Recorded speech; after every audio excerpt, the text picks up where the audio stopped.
Booklet सबके पास है ना?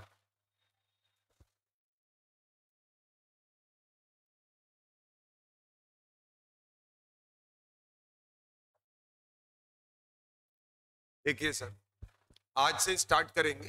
पहली बुकलेट जो आपके पास है वो है जीओसी, यानी कि जनरल ऑर्गेनिक केमिस्ट्री, जिसके अंदर 3 चैप्टर हैं जो आपको पढ़ने हैं। पहला आप पढ़ेंगे आईयूपीएसी, दूसरा है आइसोमेरिज्म, और तीसरा पार्ट है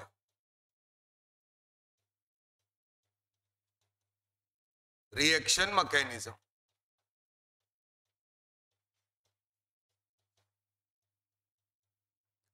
आईयूपीएसी नेमिंग इसलिए पढ़नी है कि जितने कंपाउंड हैं उनका नाम कम से कम बोल पाओ, तभी तुम उसके आगे बात कर पाओगे। दूसरा, आइसोमेरिज्म में क्या करना है कि अब हम उनकी प्रॉपर्टीज को पढ़ना शुरू करेंगे कि कौन कौन सी समावयवता वो लोग प्रदर्शित करते हैं। बात समझ में आ रही? और उसके बाद तीसरा पार्ट जो है वो सबसे इंपॉर्टेंट है, वो है रिएक्शन मैकेनिज्म। इसका मतलब जो भी आपके पास रिएक्शन या अभिक्रियाएं हैं वो किस तरीके से काम करती हैं और उनके कुछ टाइप होते हैं, वो यही अगर आप पढ़ लेंगे और ये 3 सेक्शन अगर कंप्लीट होते हैं तो ऑर्गेनिक केमिस्ट्री आराम से आपको समझ में आएगी। आपको ज्यादा रटने याद करने की जरूरत नहीं पड़ेगी। ठीक बात है? तो आज से स्टार्ट कर रहे हैं। जैसा बुकलेट में पहला चैप्टर है तो आप हेडिंग डाल लीजिए जीओसी पार्ट 1।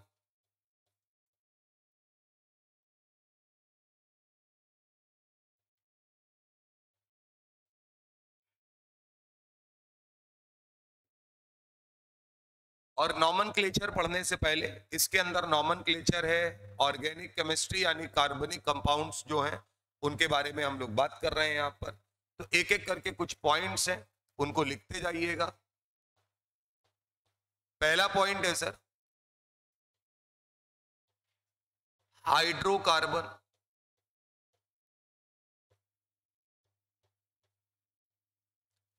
आराम से सुनते जाइए, आता जाएगा। लिखने में कम भरोसा रखना, सुनने और समझने में ज्यादा भरोसा रखना, तो वो ज्यादा देर तक काम करेगा। हाइड्रोकार्बन नाम से क्या समझ में आ रहा है? हाइड्रोजन और कार्बन, यानी ऐसे कंपाउंड, ऐसे यौगिक जिनके अंदर केवल क्या पाया जाए? कार्बन और हाइड्रोजन, उनको अपन लोग क्या बोलेंगे? हाइड्रोकार्बन। क्लियर है मामला? तो आगे लिख लीजिए those compounds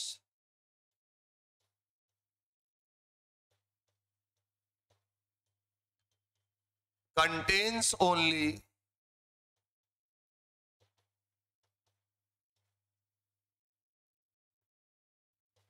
carbon and hydrogen। ऐसे कंपाउंड जिनके अंदर केवल क्या पाया जाए? कार्बन और हाइड्रोजन, उनको अपन लोग क्या बोलेंगे? हाइड्रोकार्बन। क्लियर है? सिंपल कहानी है। अगर जैसे एग्जांपल के तौर पर CH3 CH3 CH3 CH double bond CH2 CH3 CH2 O CH3। तो अगर आपसे पूछा जाए कि इसमें कौन कौन हाइड्रोकार्बन है, तो मेरे हिसाब से आपकी समझ में आना चाहिए पहला और दूसरा कंपाउंड किस कैटेगरी में आएगा? हाइड्रोकार्बन आएगा। एक बात तो तय है कि ये किसी भी कीमत पर हाइड्रोकार्बन नहीं। क्लियर है? बना लीजिए।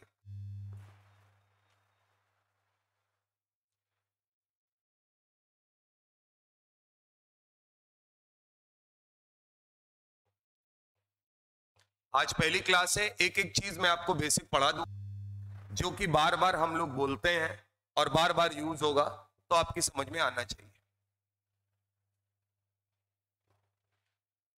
अब वो जो दूसरा कंपाउंड छूट गया है उसका कुछ ना कुछ तो कैटेगरी होगा, कुछ ना कुछ तो उसको कहा जाएगा। तो उसके लिए अगला टर्म है ऑर्गेनिक कंपाउंड। अगला heading organic compound.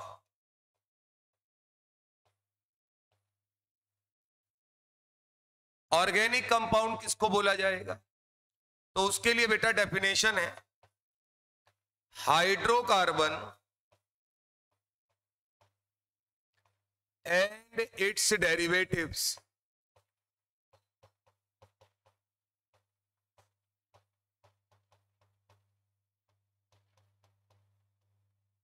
Called organic compound. Hydrocarbon और अगर उसके अंदर कुछ और मिला दिया जाए, कुछ और एटम आ जाए किसी दूसरे चीज के, तो उनको हम क्या बोलते हैं? Hydrocarbon derivative. और वो सब किस कैटेगरी में आएंगे?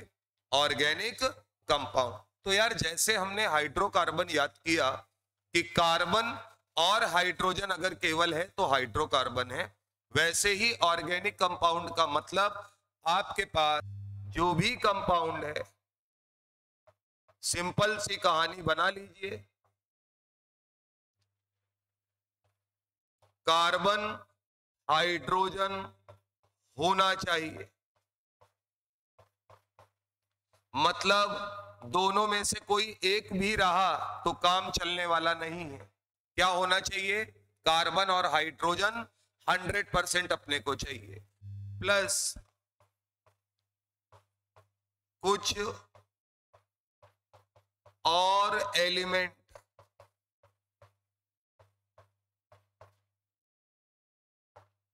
हो सकता है। मतलब ये इसके साथ एडिशनल प्रॉपर्टी है। कार्बन हाइड्रोजन है तो ऑर्गेनिक कंपाउंड है ही, लेकिन अगर कार्बन हाइड्रोजन है और साथ में कोई और एलिमेंट है, कोई और एलिमेंट क्या होगा? Oxygen, nitrogen, Cl, F, phosphorus, sulphur etcetera, इनमें से भी कुछ आ गया तो कोई दिक्कत की बात नहीं है सर। तो हाइड्रोकार्बन और आगे टर्म क्या लिखा है? डेरिवेटिव, यानी कि कार्बन हाइड्रोजन के साथ साथ ये भी आ जाए तो वो सब क्या कहलाएंगे? ऐसी सिचुएशन में हम इन कंपाउंड्स को क्या बोल देंगे? Organic compound. बना लीजिए सर। तो अगर कोई आपसे कहे कि ऑर्गेनिक कंपाउंड बताओ कौन कौन सा है, तो आप कहेंगे कि सर हम सिंपल सी कहानी है, उसके अंदर देखेंगे कार्बन और हाइड्रोजन है या नहीं है। अगर दोनों हैं तो आगे की बात करेंगे, अगर दोनों में से कोई एक भी नहीं है या दोनों ही नहीं है तो वो किसी कीमत पर ऑर्गेनिक कंपाउंड नहीं होने वाले। क्लियर है मामला? कार्बन हाइड्रोजन के साथ अगर nitrogen, oxygen, FCl, Br, I कुछ भी आ गया तो कोई दिक्कत की बात नहीं है। वो किस कैटेगरी में आ जाएगा? हाइड्रोकार्बन के डेरिवेटिव की कैटेगरी में आ जाएगा, यानी कि वो भी ऑर्गेनिक कंपाउंड कहलाएगा। तो अब ये बताइए, जो ऊपर कंपाउंड लिखा हुआ है, क्या इसमें कार्बन है, हाइड्रोजन है, क्या कोई और एलिमेंट भी आ गया है? ऑक्सीजन। इसका मतलब इसे हाइड्रोकार्बन नहीं, इसे क्या कहा जाएगा? Organic compound. लिख लीजिए सर।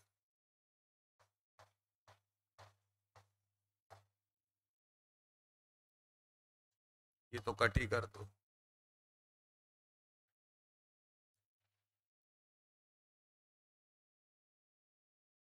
इतनी बात समझ में आ रही हो?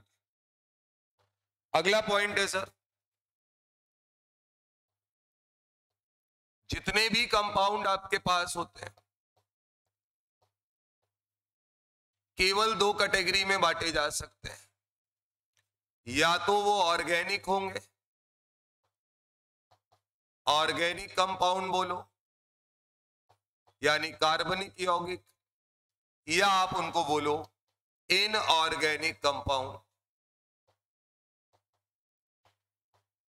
क्लियर है मामला? तो इनऑर्गेनिक कंपाउंड देखने के लिए कोई एज सच रूल है नहीं सर। सीधा फंडा है, जो चीज ऑर्गेनिक कंपाउंड नहीं है वो अपने आप किस कैटेगरी में चली जाएगी? इनऑर्गेनिक में। और ऑर्गेनिक कंपाउंड चेक करने के लिए आपके पास कंडीशन है, कार्बन होना चाहिए, हाइड्रोजन होना चाहिए, और अदर एलिमेंट अगर है तो कोई दिक्कत नहीं है, वो भी ऑर्गेनिक कंपाउंड की कैटेगरी में आएगा। बस इंपॉर्टेंट बात, ये दोनों लोग हर हालत में प्रेजेंट होने चाहिए। क्लियर है मामला? जो ऑर्गेनिक कंपाउंड नहीं होगा वो किस में चला जाएगा? इनऑर्गेनिक। ठीक बात है। जैसे मैं आपके सामने यहां लिखूं,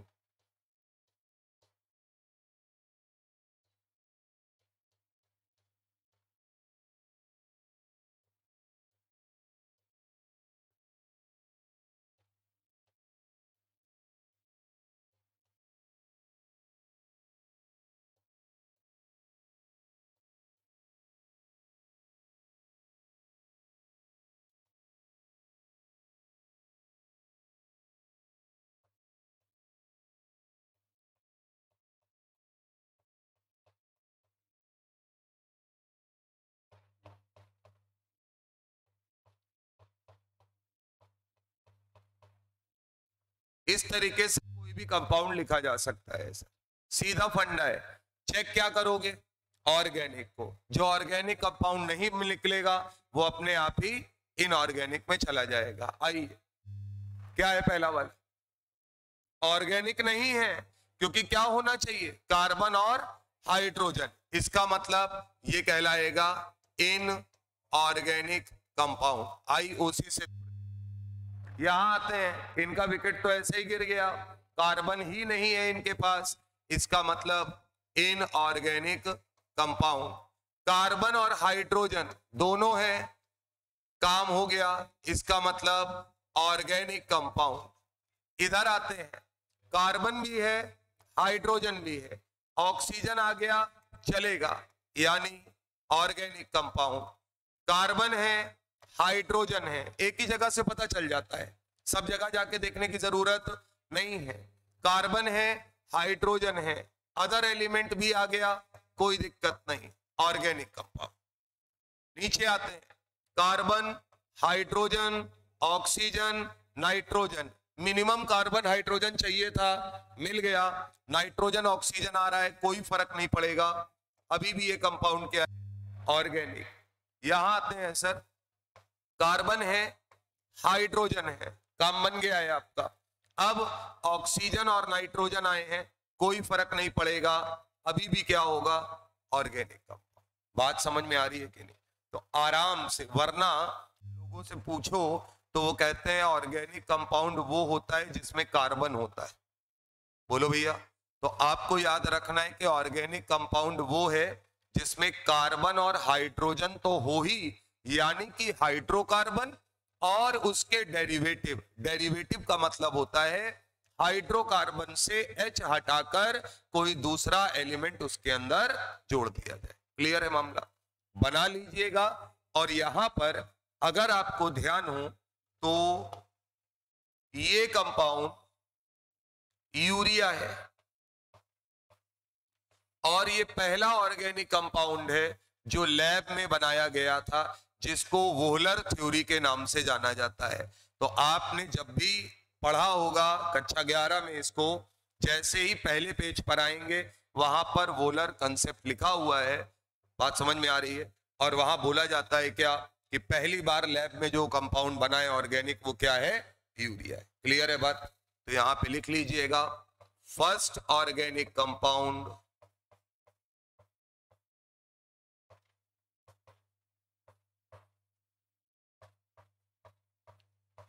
prepare in lab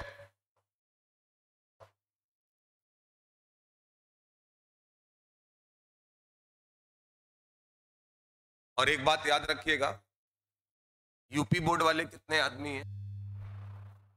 Hindi medium वाले कितने आदमी हैं? UP board Hindi medium. समझना, अंग्रेजी तुम गलत लिख सकते हो, उसमें कोई दिक्कत नहीं है, तुम्हें इंग्लिश सही करने नहीं आए हो सर। बस याद रखना है कि कुछ भी मैं बोलूं, आपको उसका कंसेप्ट यानी उसका मतलब समझ में आना चाहिए।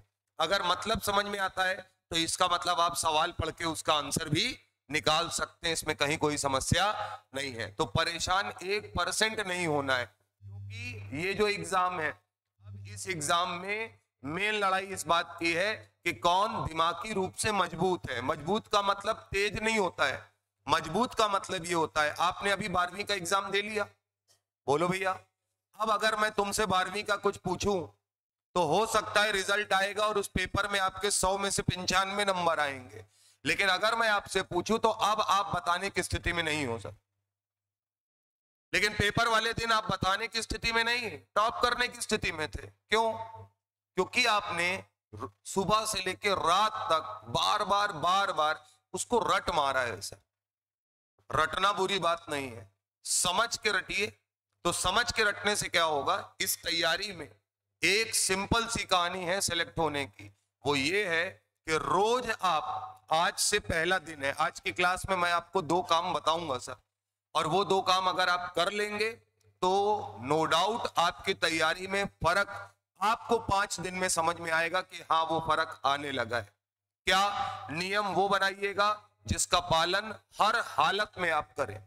आप नियम बनाते हैं कि आज से मैं 4 घंटे घर में पढ़ूंगा, नहीं सर, आज से पहला नियम है कि तीनों सब्जेक्ट 5-5 मिनट पढ़ेंगे। कितनी देर? 15 मिनट निकल आएंगे ना, कि नहीं निकलेंगे 15 मिनट? लेकिन सर उस 15 मिनट में हॉस्टल में अगर रह रहे हो, घर पे अगर रह रहे हो, तो कमरा बंद करके पानी लेके पेन पेंसिल किताब पहले सोच लो, आधा घंटा चाहे तैयारी में लगे कि उठूंगा नहीं मैं, फिर होता है ना कि अरे लाओ वाली किताब उठा ले, सब एक जगह उठा के रख लो। 15 मिनट के लिए कुंडी लगा लो, मोबाइल किसी को दे दो कि इसको चार्जिंग में लगा दो, हमारे पास मत लेकर आना। और उन 15 मिनट में 5-5 मिनट तीनों सब्जेक्ट केवल पढ़ना, मतलब समझना है, लिखना नहीं है, छापना नहीं। जब एक दिन 5 मिनट हो जाए तो अगले दिन 6 मिनट कर दीजिएगा, 30 दिन बाद 35-35 मिनट हो जाएंगे तीनों के। बात समझ रहे हैं ना? रोज अगर 1 मिनट बढ़ाएंगे तो 35 मिनट का मतलब समझते हैं? 35 मिनट से ज्यादा अगर आपने क्लास में अच्छे से पढ़ रखा है तो 35 मिनट में आप 15 मिनट में रिवाइज कर लेंगे, और 20 मिनट में अगर आप 20 सवाल भी लगाएंगे तो वो सवाल आप खुद से लगा रहे होंगे, आंसर देख के नहीं लगा रहे। लेकिन एक समस्या है उसमें, किसी दिन कहीं जाना पड़ सकता है। अगर जाना है तो जाना तो अवॉइड नहीं कर सकते, लेकिन सुबेरे 6 बजे उठ के अगर घूमने भी जाना है तो वो 15 मिनट कवर कर लेने हैं। यानी कि आकाश और पाताल जिस दिन मिलने वाले हो ना, उस दिन भी 15 मिनट पढ़ोगे। नियम वो जो टूटे नहीं, और नहीं बना पाए तो फिर मौज लो, बहुत लोग पढ़ते हैं, सब पढ़ते रहते हैं, हम लोग तो सभी को पढ़ा रहे हैं। तो और आपको अपने अंदर समझ पैदा करनी है। वो समझ ये है, आज कितने लोगों ने समझा, ये गारंटी है सबको समझ में आएगा सर। लेकिन अगर आप मुझसे ये गारंटी ले लें कि सर क्या आप ये गारंटी लेंगे कि हम सब ये सवाल वहां सही कर लेंगे, हम तो नहीं ले पाएंगे। उसका रीजन वहां तक आपको कैरी करना पड़ेगा। कैरी करने का मतलब क्या होता है? चीजों को ढोना, और ढोने के लिए क्या होता है कि दिमाग में उसकी एक इमेज बन जानी चाहिए। वो इमेज अगर एक बार बन गई ना, अब जैसे आज आपने पढ़ा है तो आपके दिमाग में ये होना चाहिए कि यार हमको ये सब नहीं समझ में आ रहा है, हमने अपना कॉपी में खूब लिखा है, लेकिन हमको कभी रिवाइज नहीं करना पड़ेगा। अगर किसी ने पूछा कि वो हाइड्रोकार्बन, बोले हाइड्रोजन कार्बन होता है उसमें। किसी ने बोला यार वो ऑर्गेनिक कंपाउंड क्या होता है, बोले ऑर्गेनिक कंपाउंड मतलब कार्बन होता है, हाइड्रोजन तो होता ही होता है, कार्बन हाइड्रोजन हो, बाद में कुछ और भी होगा तो चलेगा। इतनी बात समझ में आनी चाहिए या नहीं? और जो ऑर्गेनिक नहीं है वो, बोले वो इनऑर्गेनिक होता है, कंपाउंड 2 प्रकार का होता है। इसके लिए तो कोई दिमाग लगाने की जरूरत नहीं है, 1 मिनट लगेगा, 1 मिनट में क्या 30 सेकंड में रिवाइज हो जाएगा। तो जो आप बैठ के पढ़ते हो ना, जो कोई कहता है मैं 4 घंटा पढ़ता हूं, मैं 8 घंटा पढ़ता हूं, तो मैं हंसता हूं कि तुम पढ़ते नहीं हो गुरु, तुम बैठे रहते हो, खुद को बेवकूफ बनाते हो कि घर वालों को बनाते हो कि अगल बगल के दोस्त यार को बनाते हो दिखा के। दिखाने का कोई काम छोड़ दीजिए सर, और किसी को दिखाने के लिए मत पढ़िए, खुद के सेटिस्फेक्शन के लिए पढ़िए। जब खुद सेटिस्फाई होने लगेंगे तो रात में जब लेटेंगे तो बहुत बढ़िया नींद आएगी, किसी प्रकार की कोई समस्या, कोई परेशानी आपको नहीं रहेगी। दाल रोटी जो टिफिन आएगा ना हॉस्टल में, जो खाना ठंडा हो जाएगा, वो ठंडा खाना भी रात के 11 बजे बड़े मन से खा लोगे, क्योंकि अब दिमाग खाने में नहीं लग रहा है, बस ये कि भूख लगी, पड़े बहुत देर है तो खा ले, फटाक से खत्म करते हैं। वरना इसी में आदमी बीत जाता है पूरा 1 साल। खाना नहीं अच्छा मिला, रूम बेकार था, भाई सब बेकार ही मिलेगा तुमको। इसी बेकार परिस्थिति में तुमको अच्छे से अच्छा करके यहां से निकल लेना है, तो इसलिए आप आए हैं। तो ध्यान रखिएगा कि आज पहले दिन जितना सिंसियरिटी से सुन रहे हैं, उतनी ही सिंसियरिटी आपको रोज बरकरार रखनी। तो तीसरा पॉइंट, ऑर्गेनिक और इनऑर्गेनिक कंपाउंड आपकी समझ में आ जाना चाहिए। यूरिया को याद रखना है, फॉर्मूला याद रखना है, NH2CO NH2। इसमें तो किसी प्रकार की कोई समस्या नहीं है।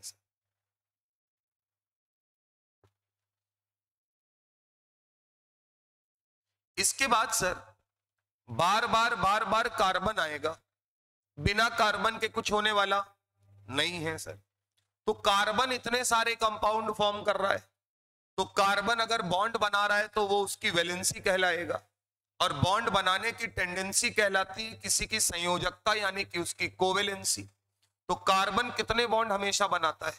4, यानी कि 4 से कम भी बना सकता है। कार्बन मोनोऑक्साइड आपने सुना होगा, CO, उसमें कार्बन 3 बॉन्ड बनाता है। लेकिन हम बात कर रहे हैं कार्बन की स्टेबल कोवेलेंसी की, मतलब जहां पर वो स्थायी है, वो कौन सी पोजीशन है?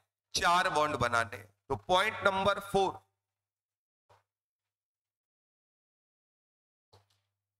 Stable covalency of carbon.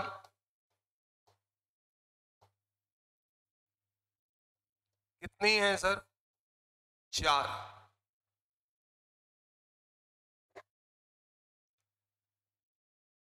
Carbon की कोवेलेंसी यानी कि संयोजकता, बॉन्ड हमेशा कितने दिखेंगे? 4। 4 से कम अगर बना रहा है तो मतलब आपका स्ट्रक्चर गलत है, और उसमें आपको हाइड्रोजन भरने पड़ेंगे। यहीं से चीज सीखनी। जैसे कार्बन 4 बॉन्ड अगर बनाएगा तो 4 सिंगल बॉन्ड बना सकता है। 4 बॉन्ड बनाना है तो 1 डबल और 2 सिंगल। 4 बनाना है तो 1 ट्रिपल और 1 सिंगल। 4 अगर बनाना है तो कार्बन 2 डबल बॉन्ड भी बना सकता है। क्लियर मामला? अब सर इनका एग्जाम्पल लिख देते हैं। अगर कार्बन 4 सिंगल बॉन्ड बना रहा है तो आपको जो एग्जाम्पल पता है मैं वही लिख रहा हूं, मीथेन। बोलो भैया, ठीक बात।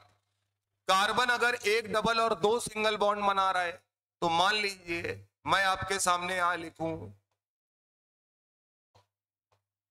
CH3 CH3, और आपको इस कार्बन के रिस्पेक्ट में दिख रहा होगा ये कार्बन 1 डबल बॉन्ड और 2 सिंगल बॉन्ड फॉर्म कर रहा है। क्लियर है मामला? इधर आते हैं सर, 1 ट्रिपल और 1 सिंगल बॉन्ड बनाए। एसिटिलीन सबने पढ़ रखा है, बोलिए सर। कार्बन अगर 2 डबल बॉन्ड बना रहा है तो सबको पता है एक तो CO2 होता है। बोलो भाई, ऑर्गेनिक नहीं ले रहे हैं, कंपाउंड की बात कर रहे हैं। तो CO2 में कार्बन कितने बॉन्ड बना रहा है? 2 डबल बॉन्ड बना रहा है। और दूसरा है सर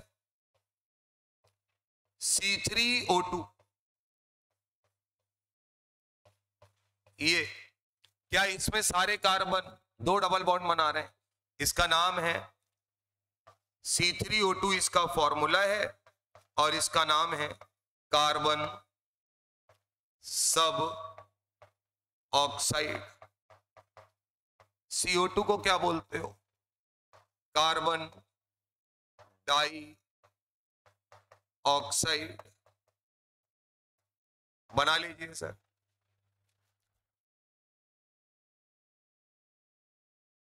तो सबका एक एक एग्जाम्पल लिख दिया है, इनके नाम लिख लीजिएगा। इसको मीथेन बोलते हैं, ठीक है। इसका मैं कॉमन नेम लिख रहा हूं, IUPAC नेम तो दुनिया जानती है। इसे बोलेंगे आइसोब्यूटाइलिन। क्या बोलेंगे? आइसोब्यूटाइलिन। अभी के लिए केवल नाम को लिख लेना है, आइसोब्यूटाइलिन। इसे क्या बोलते हैं? एसिटिलीन। बोलो बेटा, एसिटिलीन। इथाइन सबको पता है, तो मैं वो नहीं लिख रहा हूं क्योंकि वो तो रूल से बाहर आ ही जाएगा नाम।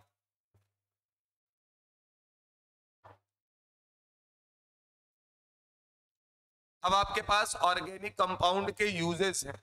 यूजेस कोई नहीं पढ़ाता है, हम भी नहीं पढ़ाते हैं, क्योंकि वो ये माना जाता है कि आप बुक से अपने आप पढ़ लेंगे। तो ना इतना टाइम आपके पास है ना हमारे पास, तो जो भी कंपाउंड आप पढ़ेंगे आप उनके बारे में पढ़ते चलिए। एसिटिलीन को वेल्डिंग गैस कहा जाता है। क्या कहा जाता है सर? Welding gas. तो इतने समझदार हो कि वेल्डिंग करने में जो गैस यूज हो रही है वो कौन सी है? एसिटिलीन। क्लियर है मामला? मीथेन को मार्श गैस कहा जाता है। क्या कहा जाता है सर? Marsh gas. तो ये वो नाम है जो दिक्कत करे, तो ध्यान रखना है।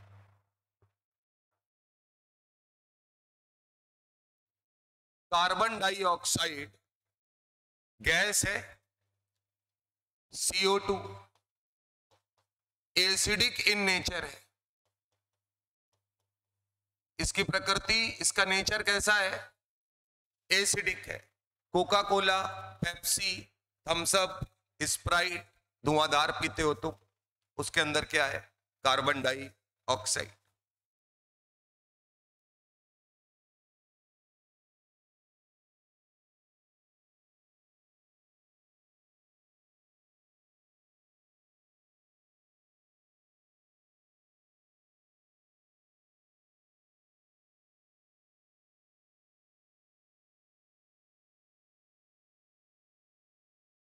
तो कार्बन आपको यही 4 बॉन्ड पूरी केमिस्ट्री में बनाता हुआ नजर आएगा, क्योंकि अगर वो स्टेबल है तो।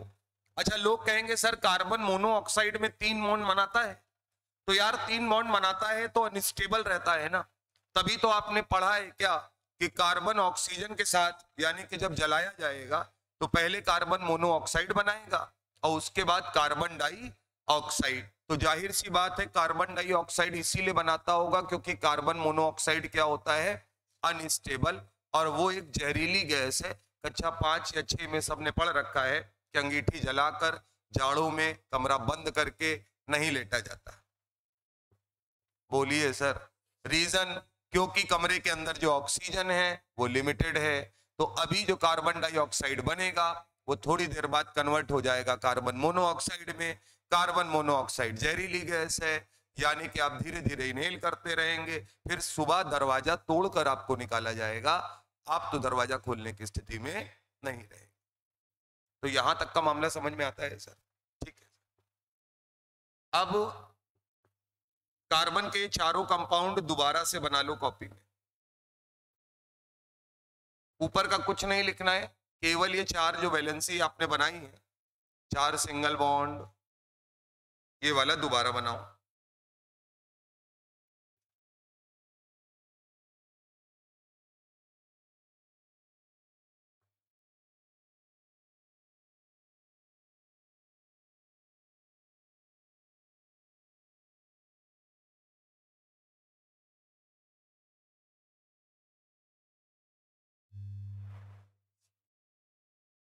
बनाया सर? अब बार बार एक टर्म यूज, हाइब्रिडाइजेशन यानी कि संकरण। कक्षा 11 में केमिकल बॉन्डिंग में हाइब्रिडाइजेशन आपने पढ़ रखा है। संकरण जो है वो मॉलिक्यूल का होता है या एटम का होता है सर? हाइब्रिडाइजेशन यानी कि संकरण एटम की प्रॉपर्टी है, उसका मॉलिक्यूल और आयन से लेना देना नहीं है। पहली बात क्लियर रखनी है आपको। तो सर ऐसे 4 कंपाउंड अगर कार्बन बना रहा है इस प्रकार से, तो कार्बन का हाइब्रिडाइजेशन यानी कि कार्बन का संकरण आप कभी किसी फॉर्मूले से नहीं निकालेंगे। वहां फॉर्मूला था, आपको ये बार बार यही दिखेंगे, तो आपको देखकर बता देना है ऐसी सिचुएशन में कार्बन का हाइब्रिडाइजेशन हमेशा क्या होगा, sp3। अगर एक डबल और दो सिंगल बना रहे तो sp2, और अगर एक ट्रिपल बॉन्ड एक सिंगल बॉन्ड तो भी sp, और दो डबल बॉन्ड बना रहा है तो भी हाइब्रिडाइजेशन sp। बात समझ में आ रही है कि नहीं? कैसे निकलता है हाइब्रिडाइजेशन, क्या होता है? जब केमिकल बॉन्डिंग पढ़ेंगे तब इसके बारे में बात करेंगे, लेकिन तब तक अगर आपसे पूछा जाए तो आप कार्बन का हाइब्रिडाइजेशन बता सकते हैं। ठीक बात है। इसी में सर अगर दो एटम के बीच में एक सिंगल बॉन्ड है, दो एटम के बीच में एक डबल बॉन्ड है, दो एटम के बीच में एक ट्रिपल बॉन्ड है, दो एटम के बीच में एक डेटिव बॉन्ड है यानी कि दाता बॉन्ड है, और दो एटम के बीच में पहले एक सिंगल है और उसके बाद ऊपर एरो लगा है, मतलब डेटिव बॉन्ड का। पहली चीज, इन बॉन्ड्स का मतलब क्या है? ये सारे बॉन्ड कहलाते हैं सहसंयोजक बंध यानी कि कोवेलेंट बॉन्ड। क्लियर है मामला? अब यार इसका मतलब ये है कि एक इलेक्ट्रॉन बी ने रखा है और एक इलेक्ट्रॉन ए ने रखा है। एक सिंगल बॉन्ड का मतलब दो इलेक्ट्रॉन रखे गए और दोनों लोगों ने एक एक रख दिया है। यहां आते हैं सर, इसका मतलब दो बी ने रखे हैं, दो ए ने। इसका मतलब तीन ए ने रखे हैं और तीन बी ने। यहां तक क्लियर है मामला? यहां आते हैं सर, इसका मतलब है कि बी ने कुछ नहीं रखा, ए ने अपने दो इलेक्ट्रॉन किसको दिए हैं? बी को दिए। क्लियर है मामला? यहां आते हैं, एक इलेक्ट्रॉन रखा, बी ने एक इलेक्ट्रॉन रखा, तो नीचे वाला बॉन्ड नजर आ गया जो इसी प्रकार का था। लेकिन ऊपर वाले में फिर से वही कहानी, ए ने अपने दो इलेक्ट्रॉन किसको दे दिए हैं? बी को। इसमें किसी प्रकार की कोई समस्या नहीं होनी चाहिए। अब सर इनके अंदर जो बॉन्ड पाए जाते हैं उसकी बात कर ले। अगर एक सिंगल बॉन्ड है तो इसका मतलब एक सिग्मा बॉन्ड है, अगर डबल है तो एक सिग्मा और एक पाई। याद रखिएगा सिग्मा बॉन्ड दो एटम के बीच में हमेशा एक ही होगा, पाई बॉन्ड एक से ज्यादा हो सकते हैं। यहां ये तो क्या इसका मतलब एक सिग्मा और दो पाई बॉन्ड माने जाएंगे। यहां आते हैं सर, दो एटम के बीच में पहली बार बॉन्ड बन रहा है तो कौन सा होगा? Sigma bond. और यहां आएंगे तो एक सिग्मा और ये वाला बॉन्ड पाई होगा। क्लियर है मामला? तो ये पांच प्रकार के बॉन्ड भी आपको नजर आएंगे जिसमें आप सिग्मा और पाई बॉन्ड बता सकते हैं। क्लियर है मामला? बना लीजिए सर।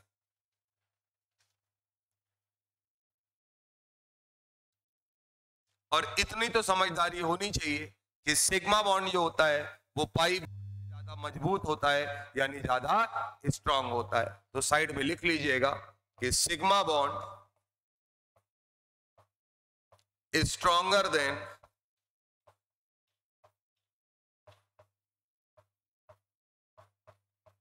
pi bond।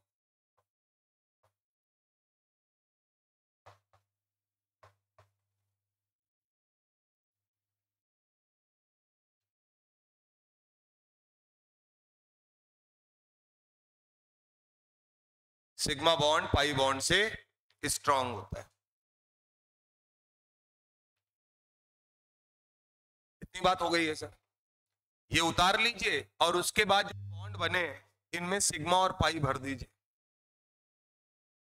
अच्छा ये एक बात और है, सिग्मा और पाई भरते समय यहां पर एक चीज और सिखाना चाह रहे हैं, क्या तुम केवल बॉन्ड देखोगे? बॉन्ड किसके बीच में बन रहा है इससे कोई लेना देना नहीं है। यानी सिग्मा बॉन्ड और पाई बॉन्ड कितना है ये केवल इस बात पर निर्भर करता है कि हमारा एटम किस प्रकार के बॉन्ड बना रहा है, ना कि किसके साथ बॉन्ड बना रहा है। क्लियर है मामला? क्योंकि सर आजकल थ्योरेटिकल सवाल आता है तो बोल देगा कौन सा स्टेटमेंट सही है और कौन सा गलत है, तो उसमें आपको ध्यान रखना है। तो भर दीजिए जरा ऊपर वाले में।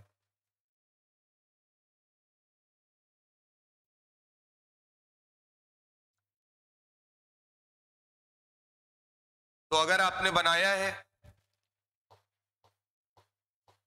तो अगर इस प्रकार का कार्बन है तो क्या 4 सिग्मा और 0 पाई बॉन्ड मिलते हैं, यहां आते हैं। क्या 3 सिग्मा और 1 पाई बॉन्ड मिलता है, यहां आते हैं। 2 सिग्मा और 2 पाई बॉन्ड मिलते हैं, यहां पर भी सर 2 सिग्मा और 2 पाई बॉन्ड आपको टोटल नजर आएंगे सर। क्लियर है मामला, यहां तक कोई समस्या नहीं। कहा जाता है अगर एलिमेंट सेम है, क्या है, अगर एलिमेंट सेम है, यानी कि कार्बन है तो कार्बन कार्बन कार्बन को देखें, नाइट्रोजन है तो नाइट्रोजन नाइट्रोजन नाइट्रोजन को देखें। कहा जाता है जितने ज्यादा पाई बॉन्ड, जितने ज्यादा एटम की इलेक्ट्रोनेगेटिविटी यानी विद्युत ऋणात्मकता उतनी ज्यादा। वैसे तो कार्बन की एक ही होती होगी, जैसे कार्बन की इलेक्ट्रोनेगेटिविटी 2.5 है, तो क्या इसका मतलब दुनिया के हर कार्बन की इलेक्ट्रोनेगेटिविटी 2.5 है? जवाब है नहीं, वो 2.5 सिंगल बॉन्ड के लिए बताई गई। तो कहने का मतलब है कि अगर आपका एटम सेम है, बात समझिएगा, तो आप बोलेंगे electronegativity directly proportional to number of pi bond. और पाई बॉन्ड पूरे मॉलिक्यूल में नहीं देखना है, केवल उस एटम के अराउंड देख लीजिए कि पाई बॉन्ड कितने बना रहा है। इधर देखो, क्या ये 0 पाई बना रहा है, ये 1 पाई बना रहा है, ये 2 पाई बना रहा है। कोर्स में 3 आदमी बार बार आएंगे जिनको आप एल्केन, एल्कीन और एल्काइन के नाम से पढ़ेंगे। तो क्या मैं ये बोल सकता हूं कि यहां से यहां आने पर कार्बन की इलेक्ट्रोनेगेटिविटी बढ़ती है? बोलो भैया, बना लो।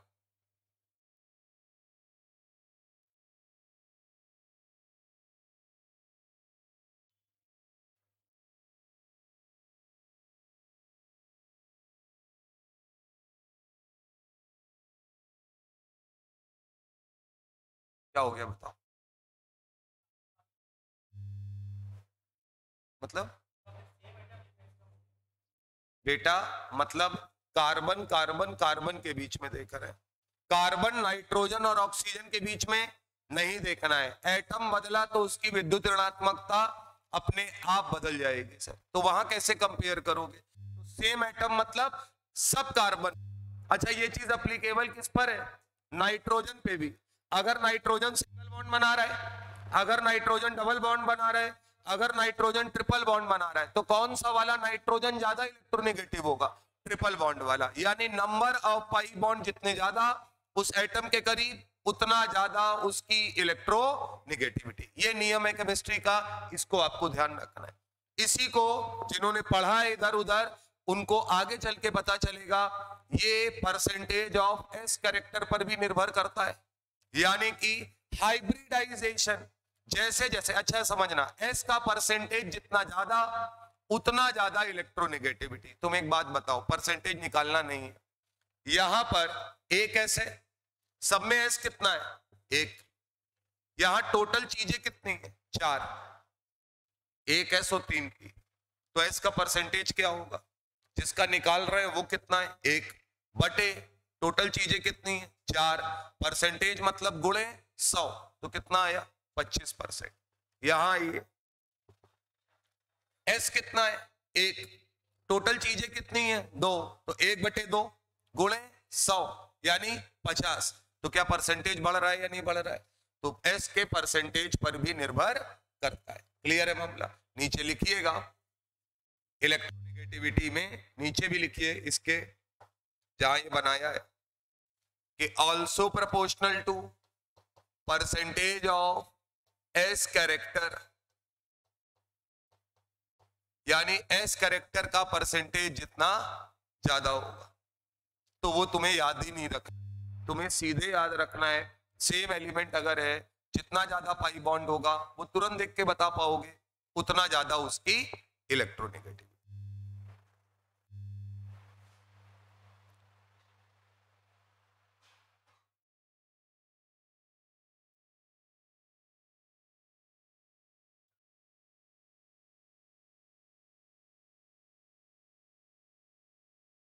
तो अगर कभी आपसे सिग्मा और पाई बॉन्ड पूछा जाएगा टोटल, तो आप इसी से निकालेंगे।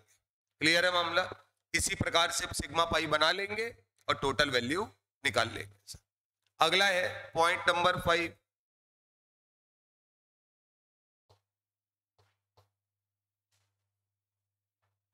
इलेक्ट्रोनेगेटिविटी।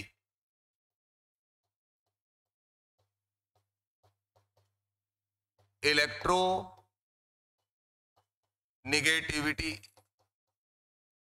डिटेल में पीरियोडिक टेबल जब पढ़ेंगे तब इसको पढ़ेंगे, लेकिन कुछ एलिमेंट की इलेक्ट्रोनेगेटिविटी आपको याद होनी चाहिए। जैसे मोस्ट इलेक्ट्रोनेगेटिव एलिमेंट कौन है? फ्लोरीन।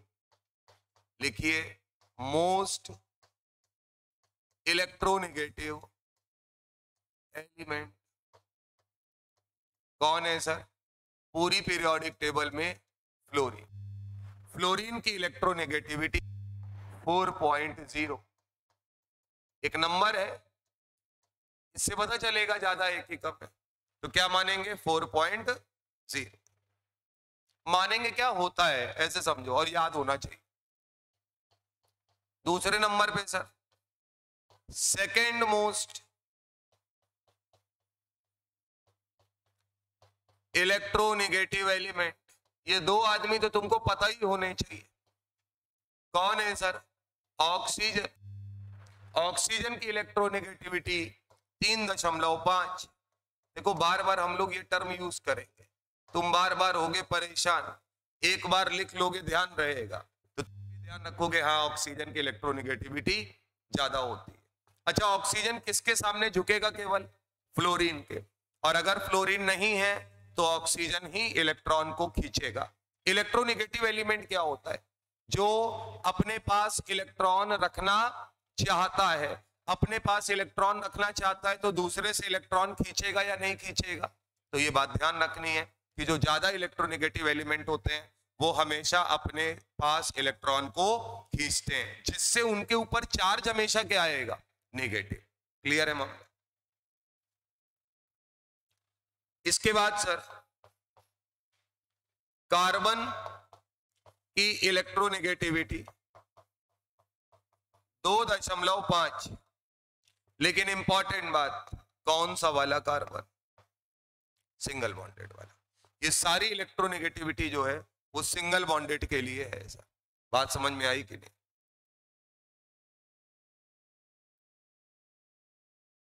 2.5 होगा सर।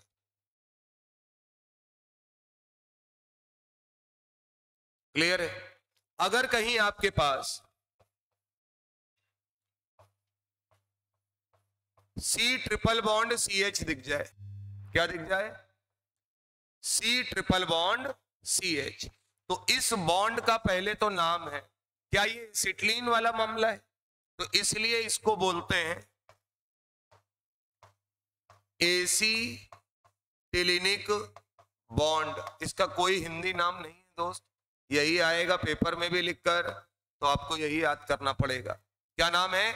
एसिटिलीनिक बॉन्ड। अगर आपसे पूछे कितने एसिटिलीनिक बॉन्ड मौजूद हैं, तो इसका मतलब आप वहां क्या निकालने जाएंगे? कितने C ट्रिपल बॉन्ड CH मौजूद है। कार्बन कार्बन के बीच में ट्रिपल बॉन्ड नहीं, C ट्रिपल बॉन्ड क्या होना चाहिए? CH। तब आप उस बॉन्ड को क्या बोलेंगे? एसिटिलीनिक। क्लियर है मामला?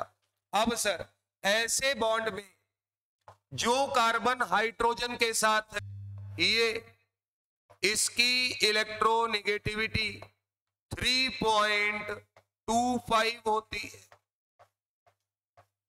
तो सॉरी, अभी तक तो आप ये पढ़ रहे थे कि हाँ सर आपने बता दिया था कि हाँ पाई बॉन्ड अगर बढ़ेगा तो इसका मतलब इलेक्ट्रोनेगेटिविटी बढ़ेगी। अब हम ये दिखा रहे हैं कि असलियत। और सुनो, ये अंदाजा नहीं, ये वो टर्म है जो बार बार केमिस्ट्री में काम आएगा सर। तो इसका मतलब ट्रिपल बॉन्ड अगर हुआ तो 2.5 से कहां पहुंच गया, 3.25। क्लियर है मामला। और तुम्हें इसकी इज्जत अब ज्यादा करने लगोगे जैसे ही अगर मैं लिखूं कि नाइट्रोजन या Cl इनकी इलेक्ट्रोनेगेटिविटी अप्रोक्सीमेटली 3.0 ली जाती है। कितनी ली जाती है, 3.0 लिया जाता है। तो अब तुम समझ जाओगे कि ये ज्यादा इलेक्ट्रोनेगेटिव हो गया है। बात समझे या नहीं? नॉर्मली अगर पूछा जाए, इधर देखो, कंफ्यूज मत होना, सिंगल बॉन्डेड कार्बन क्या नाइट्रोजन और Cl से कम विद्युत ऋणात्मक है? बिल्कुल है। ट्रिपली बॉन्डेड CH अगर है तो इसकी इलेक्ट्रोनेगेटिविटी इनसे क्या है, ज्यादा है। क्लियर है मामला, बना लीजिए।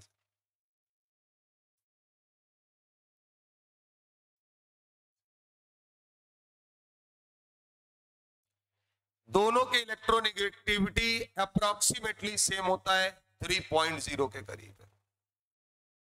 अब तुम्हें लगेगा कि इससे क्या होता है, ये जो एसिटिलिनिक बॉन्ड है ना, इसमें एक और कहानी है। क्या? अगर ये कहीं पर इस तरीके से मौजूद है, देखना, तो क्या ये बताओ इस कार्बन की विद्युत ऋणात्मकता कितनी है, 3.25। सारी इलेक्ट्रोनेगेटिविटी हाइड्रोजन के रिस्पेक्ट में बात कर रहे हैं, तो हाइड्रोजन की इलेक्ट्रोनेगेटिविटी 2.1 है। और बल्कि अगर आप अच्छे से याद करें तो फास्फोरस और हाइड्रोजन लगभग सेम है, लगभग सेम है सर। तो इसका मतलब क्या है कि इनकी इलेक्ट्रोनेगेटिविटी में ज्यादा डिफरेंस नहीं है। तो फास्फोरस और हाइड्रोजन के बीच का बॉन्ड जो होगा वो कैसा होगा, नॉन पोलर होगा। नॉन पोलर का मतलब जिसमें इलेक्ट्रोनेगेटिविटी का कोई डिफरेंस ना हो। अब ये बताओ कार्बन की कितनी है, 3.25। हाइड्रोजन का कितना है, 2.1। इलेक्ट्रोनेगेटिविटी में जितना ज्यादा डिफरेंस, बॉन्ड के टूटने का चांस उतना ज्यादा। सुनो, तुम इतने गौर से पढ़ रहे हो, तुम सबने सुना है और मेरी जिम्मेदारी है मैं याद कराऊंगा आपको। एक बात बताइए, आयनिक बॉन्ड आपने पढ़ा है? आयनिक बंध कब बनता है? पहला हाईली इलेक्ट्रोनेगेटिव और हाईली इलेक्ट्रोपॉजिटिव एलिमेंट के बीच में, यही तो पढ़ के आ रहे हैं सब लोग। फिर वहां लिखा था कि आयनिक बॉन्ड उन एलिमेंट्स के बीच में बनता है जिनके बीच में इलेक्ट्रोनेगेटिविटी का डिफरेंस 1.7 इलेक्ट्रॉन वोल्ट से ज्यादा होता है। बोलो सर, ये हर किताब में लिखा हुआ है। तो ये 1.7 क्या है, इलेक्ट्रोनेगेटिविटी का डिफरेंस। यानी ये जितना ज्यादा होगा उतनी जल्दी प्लस माइनस आएगा। अब सर इस बॉन्ड की खासियत ये है कि इस बॉन्ड में कार्बन और हाइड्रोजन, तो कार्बन पे कौन सा चार्ज, नेगेटिव, और हाइड्रोजन पे कौन सा चार्ज, पॉजिटिव। यानी कि ये बॉन्ड अपने पास से क्या दे सकता है, H+। और जो अपने पास से H+ दे सकता है वो किसकी तरीके काम कर सकता है, एसिड की तरीके। बात समझे या नहीं? तो ये एसिटिलिनिक बॉन्ड अगर है तो इसका मतलब ये इसके एसिडिक नेचर को भी बताता है। तो कल को अगर आपसे पूछा जाए कि कौन सी एल्काइन है जो एसिडिक नेचर की होती हैं, तो जिनके अंदर क्या पाया जाएगा, C triple bond CH। Clear है मामला, बना लीजिए।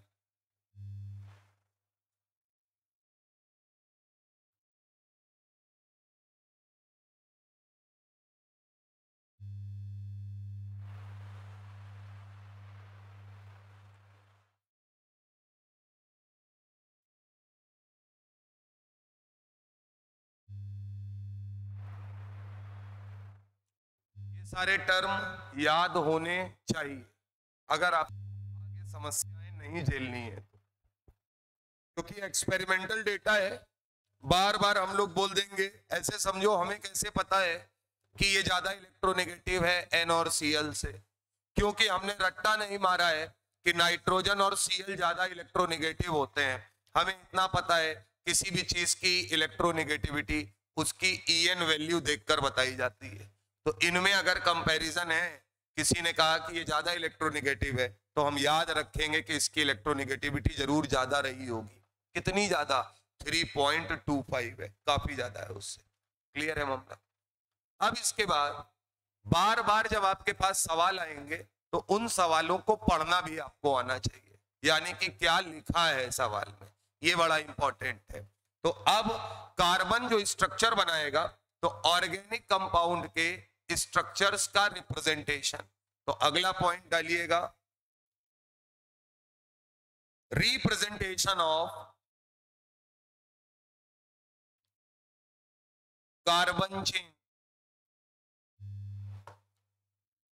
रिप्रेजेंटेशन ऑफ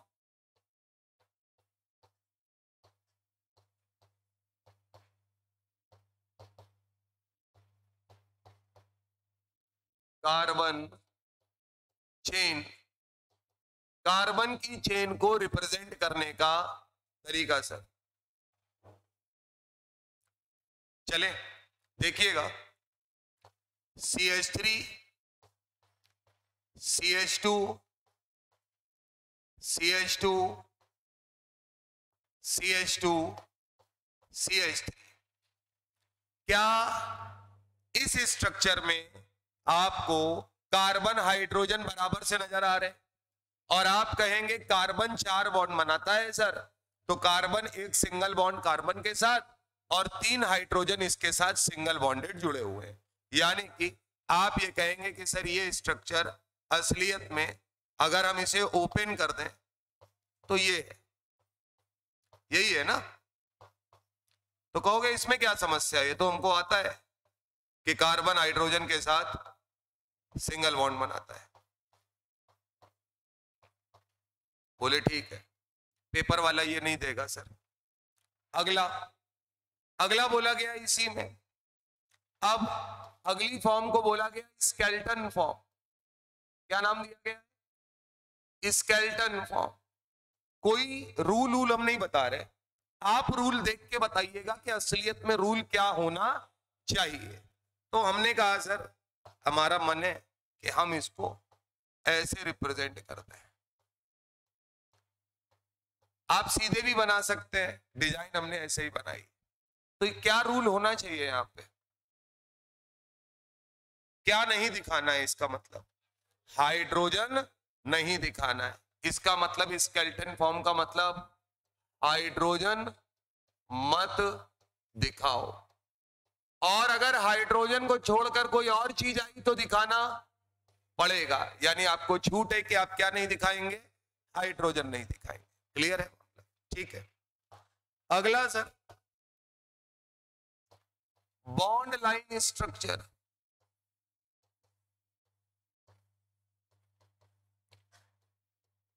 रूल आपको फिर से बताना पड़ेगा, केवल हम रिप्रेजेंट करके आपको दिखाएंगे।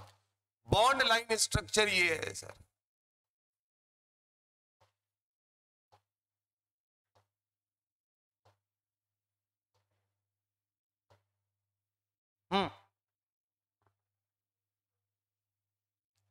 वहां से यहां आना है क्योंकि असलियत में तो यही है ना मामला।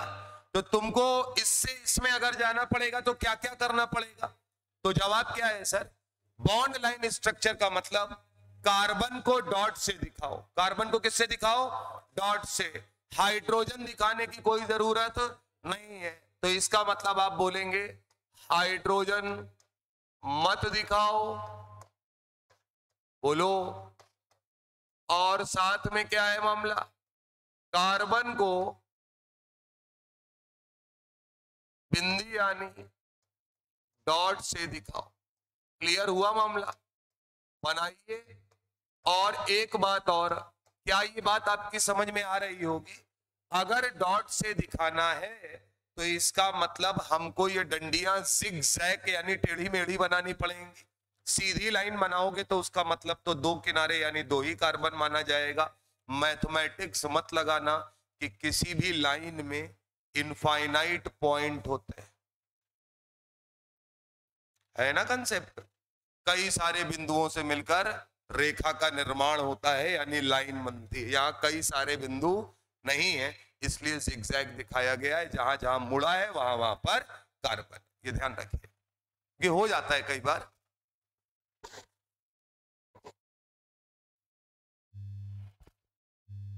तो ये पहला स्ट्रक्चर था सर। नियम अपने आप ही क्लियर है, यहां पर हाइड्रोजन नहीं दिखाना है और आपको प्रैक्टिस यहां से यहां जाने की करनी है। ये बनाने का कोई मतलब नहीं है सर, बेसिक स्ट्रक्चर्स है। अब ये बताइए कि एक सीधी कहानी है, हाइड्रोजन नहीं दिखाना है लेकिन बाकी कुछ और है तो दिखाना पड़ेगा। यहां पर हाइड्रोजन मत दिखाओ, कार्बन को डॉट से दिखाओ, लेकिन फिर वही कंडीशन, ऑक्सीजन है, नाइट्रोजन है, सल्फर है, Cl है, Br है, हमें कैसे पता चलेगा? उसको लिखना पड़ेगा, उसके लिए कोई रिप्रेजेंटेशन नहीं है। जैसे मान लीजिए अगला है, लिखा गया CH3 CH2 CH double bond CH2, ठीक है ना सर? क्या करेंगे? हाइड्रोजन हटा देंगे तो स्केलेटन फॉर्म बन जाएगी। तो इसकी स्केलेटन फॉर्म क्या होगी? 4 कार्बन बनाए, और गौर से सुनना बात को, 4 कार्बन बनाए और कार्बन कार्बन के बीच में क्या है? Double bond.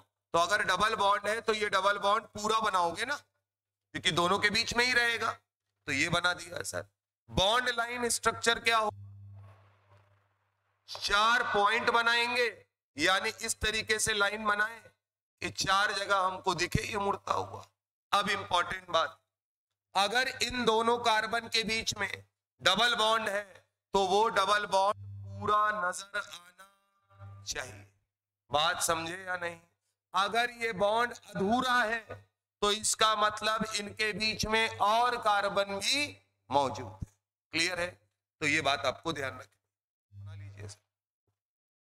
तो जितने भी सवाल आपको मिलेंगे, जिनको बुकलेट मिली होगी, उसमें स्ट्रक्चर इसमें बने हैं बॉन्ड लाइन नोटेशन में, कभी भी इसमें बनकर नहीं आता।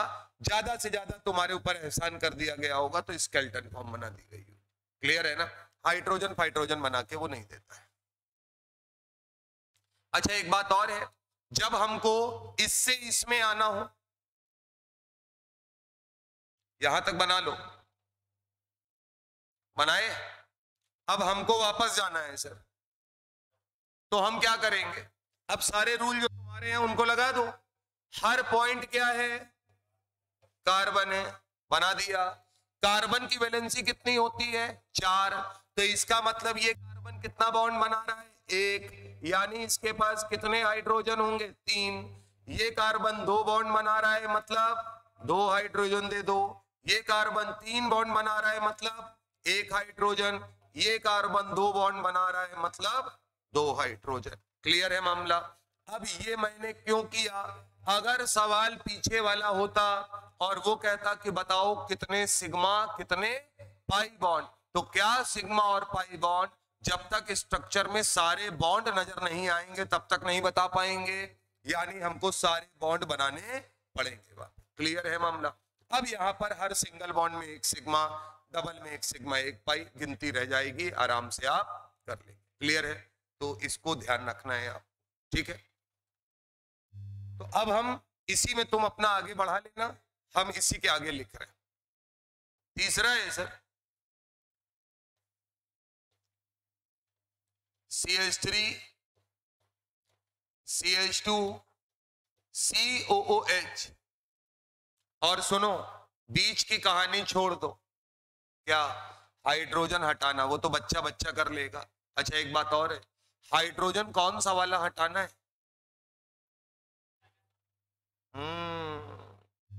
यहाँ क्यों हाइड्रोजन मत दिखाओ, हाइड्रोजन मत दिखाओ, कौन सा वाला? कार्बन के रिस्पेक्ट में बात कर रहे हो ना, तो याद रखना है हाइड्रोजन मत दिखाओ, नीचे लिख लो कार्बन से जुड़ा, लिख लो भैया, नहीं तुम कुछ भी खेल कर दोगे। कार्बन से जुड़ा, क्योंकि कार्बन चेन के लिए आप बना रहे हैं, कार्बन से जुड़ा हाइड्रोजन नहीं दिखाना है।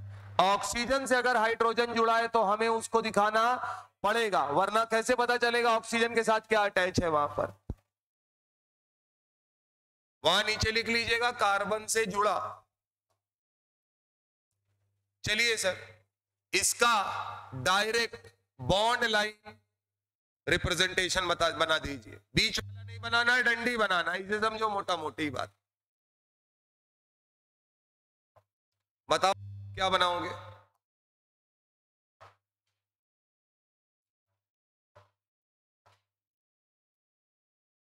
पहला काम, जितने कार्बन है उतनी बार तो मोड़ लो।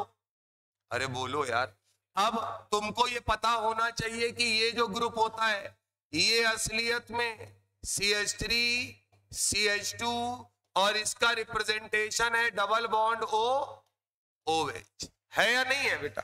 तो इसका मतलब हम जब इसे रिप्रेजेंट करेंगे तो कुछ इस प्रकार से, क्या एक कार्बन, दो कार्बन, तीन कार्बन, ये तीन कार्बन दिख गए। अब लास्ट वाले कार्बन में जो चीज लगी है वो हमको दिखानी पड़ेगी। तो डबल बॉन्ड O और सिंगल बॉन्ड OH, O लिखकर मत चले आना, क्योंकि पता चलना चाहिए कि ऑक्सीजन के साथ क्या जुड़ा हुआ है। यानी हाइड्रोजन केवल कौन सा नहीं दिखाना है, जो कार्बन के साथ डायरेक्टली जुड़ा है। क्लियर है? यहां पर ये हाइड्रोजन कार्बन के साथ नहीं, ऑक्सीजन के साथ जुड़ा हुआ है। क्लियर है? चौथा है सर,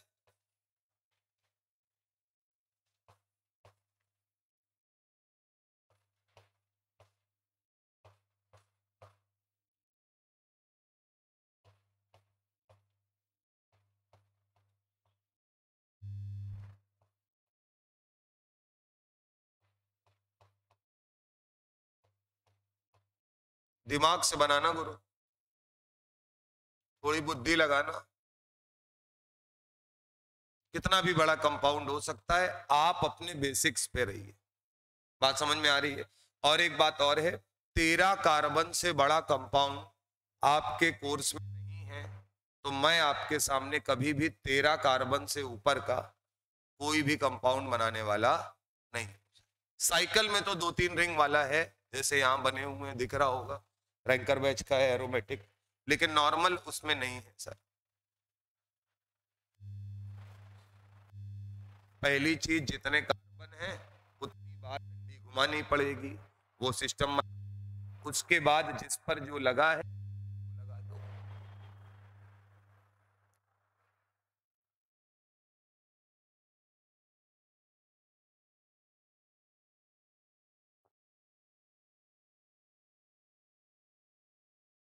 बनाया? देखो बेटा, एक दो, इसको छोड़ दो, 1 2 3 4 5, 5 कार्बन तो सीधे सीधे डंडी में नजर आनी चाहिए। तो सर ये है मामला, 1 2 3 4 और ये 5। समझ में आते हैं आपको? बोलिए। अब हमको ये बताइए, क्या इस वाले कार्बन के साथ अगर आप देखें तो एक CH3 लगा हुआ है। CH3 मतलब एक कार्बन, तो एक कार्बन के लिए आपको केवल एक डंडी बना के छोड़ देनी। इसका मतलब एक कार्बन का ग्रुप लगा है यहां पर, और जहां लगा है वहीं लगाइएगा। इसके बाद 1 2 3, तीसरे और चौथे कार्बन के बीच में 1 2 3, तीसरे और चौथे कार्बन के बीच में क्या है? Double bond. इसके बाद पांचवें कार्बन में क्या डबल बॉन्ड ऑक्सीजन है? सिंगल बॉन्ड नाइट्रोजन है? अरे बोलो भैया। लेकिन नाइट्रोजन के साथ फिर क्या लगा है?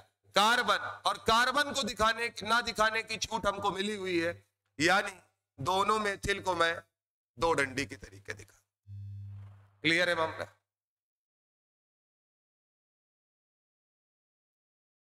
तो पेपर में भैया वो ये कहेगा इसमें कितने सिग्मा कितने पाई, इसका IUPAC नाम क्या है, इसमें कार्बन का हाइब्रिडाइजेशन क्या है। तो आप जब तक इसको पहचान नहीं पाओ तब तक कुछ बताने की स्थिति में नहीं रहो। क्लियर है मामला?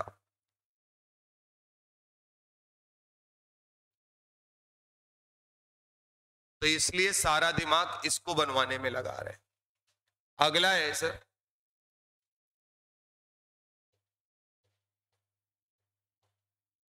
इससे आपका पाला बार बार पड़ेगा।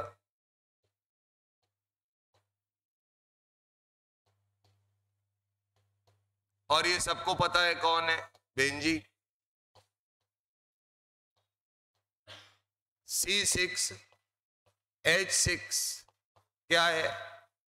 बेंजीन।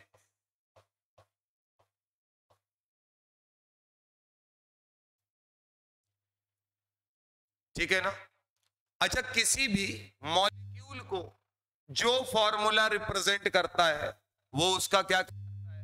अणु सूत्र, यानी कि मॉलिक्यूलर फॉर्मूला। तो मैं बोल सकता हूं कि ये जो है वो बेंजीन का क्या है? Molecular formula.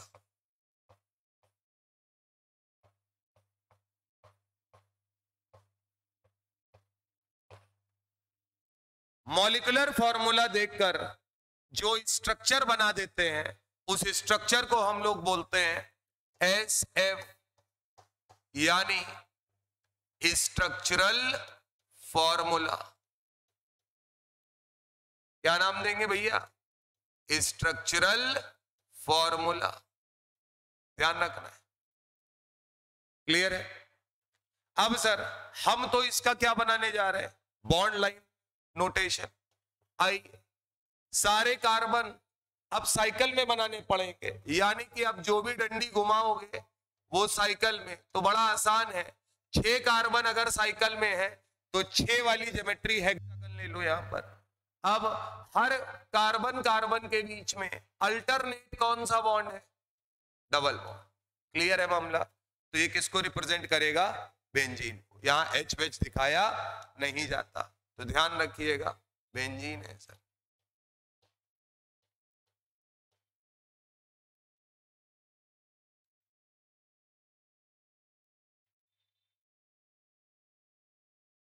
तो मेरे हिसाब से अब आराम से आप देखकर बता सकते हैं। ठीक बात। अगला है, इसी में यही बना देता हूं। आप मुझे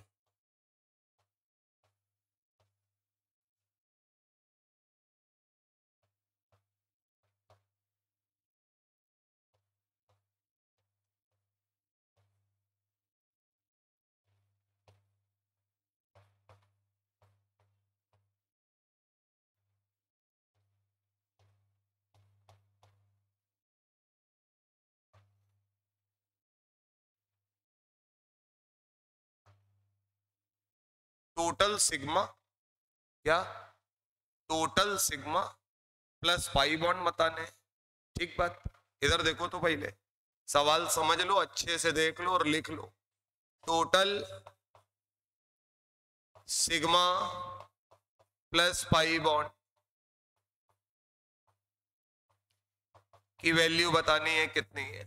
दूसरा आपको बताना है sp2 वाले कार्बन, यानी sp2 हाइब्रिडाइज्ड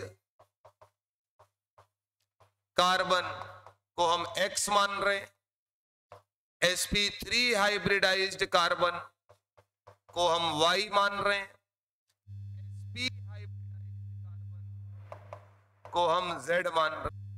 क्लियर है मामला? तो आपको बताना है x plus 2y minus Z बराबर कितना। सिंपल कहानी है, उसको मैथमेटिक्स से जोड़ दिया है।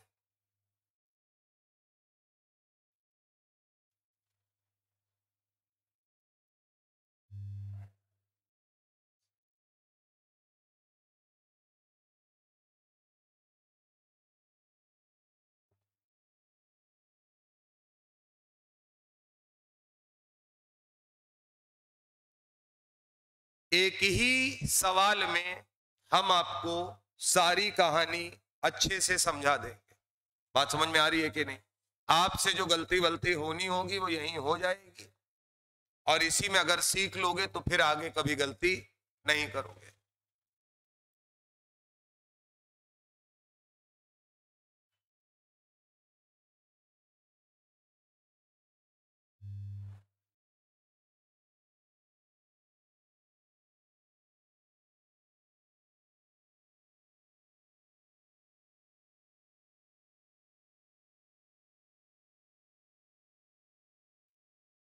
कितना आया? सिग्मा प्लस पाई कितना आया? 11। क्या 22 आ रहा है, 22। हाँ हाँ, सम चाहिए हमको टोटल।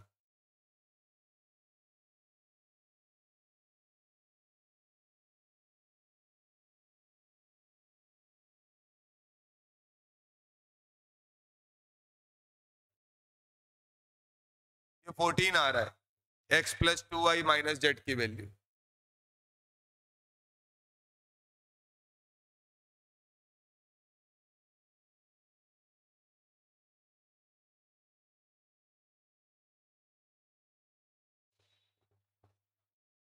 देखते हैं कितना आदमी कर पा रहा है।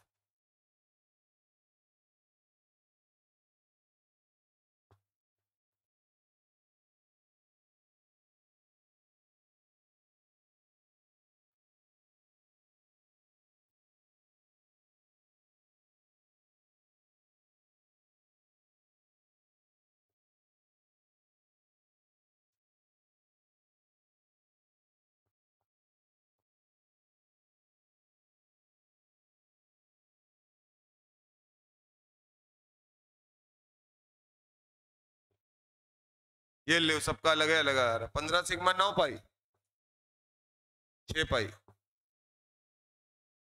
चलो भैया देखते हैं मामला क्या है। अब मामले में गड़बड़ क्या है मालूम, सुनिए तो। अब जिन्होंने पढ़ा है उनकी बात अलग है, उन्होंने भी हमी से सीखा है।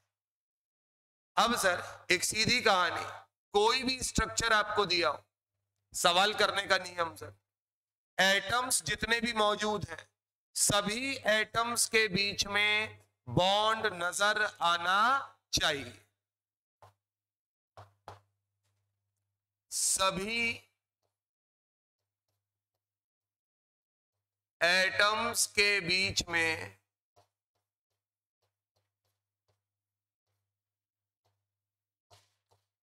बॉन्ड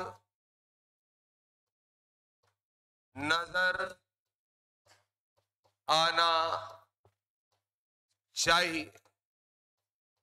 यानी आपको अपने स्ट्रक्चर को बदलना पड़ेगा। अब इस स्ट्रक्चर में एक कमी है। कमी ये है कि यहां पर देखिएगा,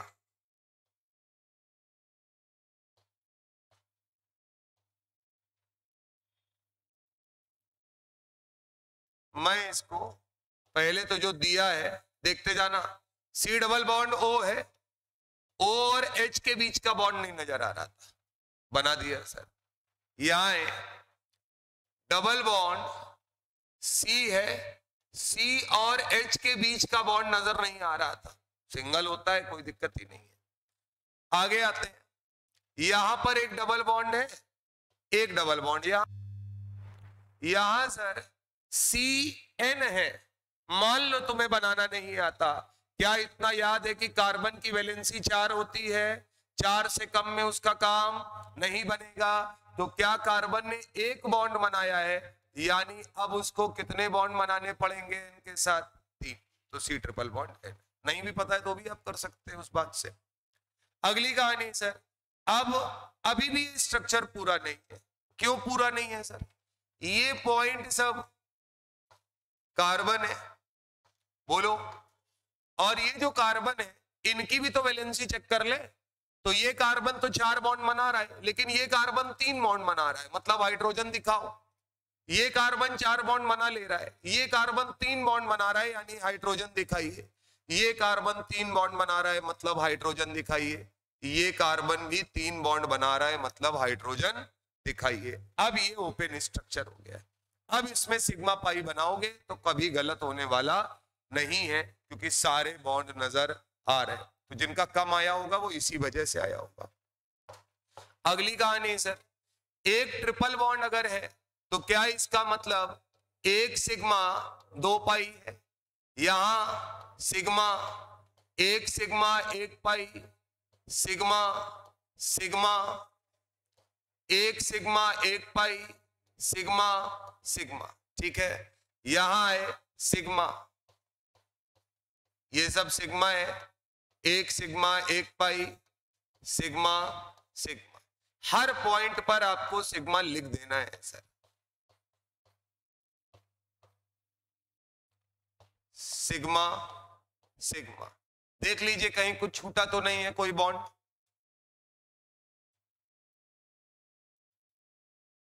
बोलो भैया, सारे बना लिए। अब क्या होगा जब तुमने बना लिए, सिंपल कहानी है सर। काटते समय याद रखना कि गिनते समय काटते जाना, क्योंकि सवाल लेके घर नहीं जाना है, आंसर निकाल के आना है वहां पे।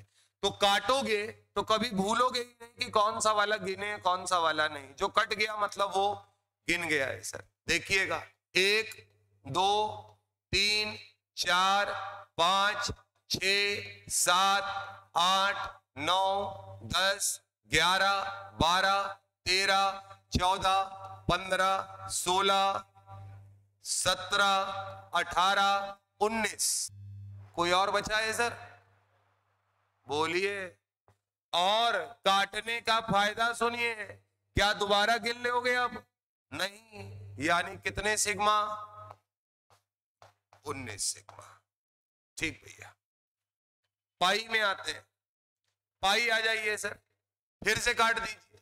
2 1 3 4 4 4 4 1 5 5 1 6, यानी पाई आए 6। तो सर सिग्मा प्लस पाई कितना आया? 25। कितने लोगों को 25 आया है? आया है।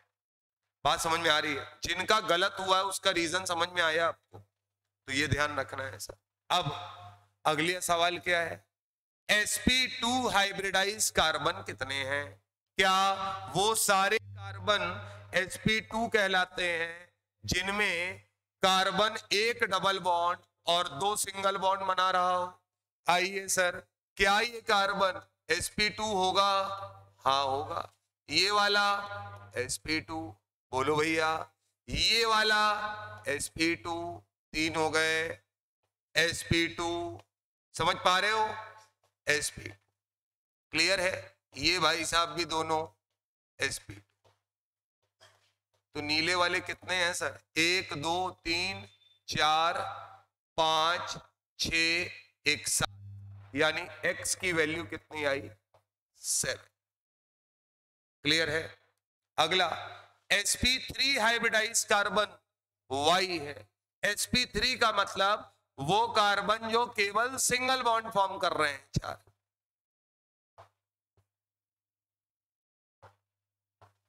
आओ भैया, केवल और केवल सिंगल। सुनना, ट्रिपल बॉन्ड बना रहा है नहीं लेंगे। ये डबल बॉन्ड वाले, ये डबल बॉन्ड वाले हटाओ। ये डबल बॉन्ड है हटाओ। ये सिंगल बॉन्ड है, sp3 होगा। अरे बोलो भैया, केवल और केवल यहां कितना है? 1, और कोई कार्बन sp3 नहीं है। तो इसका मतलब y की वैल्यू कितनी आई? 1। z बराबर sp मतलब कार्बन ट्रिपल बॉन्ड बनाए और एक सिंगल, या कल को 2 डबल बॉन्ड भी बना सकता है अगल बगल। आइए, क्या केवल यहां पर sp है? बोलो। तो एक ट्रिपल बॉन्ड है, यानी कि z 1। x plus 2y minus z पूछा गया है, यानी कि 7 प्लस 1 इंटू 2 माइनस 1, तो 9 में से 1 गया, 8 है। बात समझ में आ रही है सर? बना लीजिए, जहां गलती हुई हो देख लीजिए आराम से, और याद रखिएगा बिल्कुल क्लियर कट कि अगर सिग्मा और पाई बॉन्ड हमसे पूछा गया या हाइब्रिडाइजेशन, तो हम क्या ध्यान रखेंगे? स्ट्रक्चर को ओपन बना लेंगे। सिग्मा पाई में तो बना ही लेंगे, वरना हमेशा आंसर क्या आएगा? गलत। क्योंकि मैंने आपको पढ़ाते समय पूछा था कि जब सिग्मा और पाई बॉन्ड आप बना रहे थे तो क्या आप ये देख रहे थे कि कार्बन 4 सिंगल बॉन्ड किसके साथ बना रहा है? जवाब था नहीं। आपने बोला था कार्बन कैसे बॉन्ड बना रहा है, सिंगल या डबल, उस पर सिग्मा और पाई निर्भर करता है। इसका मतलब बॉन्ड नजर आएगा तभी तो बना पाओगे। तो इतनी बात आपको ध्यान रखनी है। आज जो पढ़ाया गया है उसको अच्छे से रिवाइज करिएगा, क्योंकि अब ये धीरे धीरे आगे आप सीधे नॉमेनक्लेचर पे आ जाएंगे। क्लियर है मामला? तो अभी आपकी मैथ की क्लास है फिर इसके